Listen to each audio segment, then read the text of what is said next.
You know, people said it wasn't £350 million a week, this was the great thing that I made up.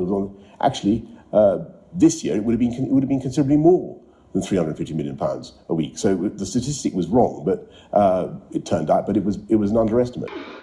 And that money is now in the NHS. This is the point. Theresa May unleashed a record funding settlement. The NHS already had the 350 million on the side of the bus. That was delivered by my right honourable friend, the member for Maidenhead, in 2018, with an extra £34 billion uplift to the NHS by 2023-24. What happened to the £350 million a week that we'd benefit for the NHS from Brexit?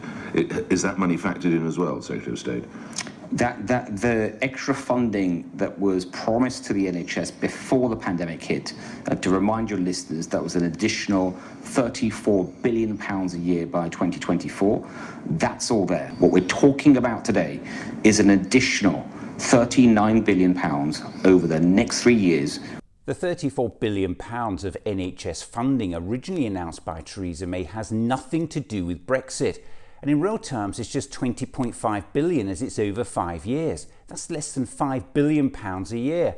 The Institute for Fiscal Studies points out that's less than funding used to rise under Labour.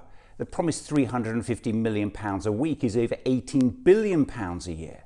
As for this, what we're talking about today is an additional £39 billion over the next 3 years.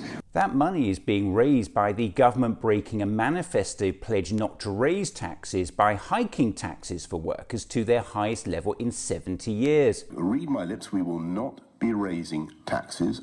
How are they getting away with this level of rank dishonesty?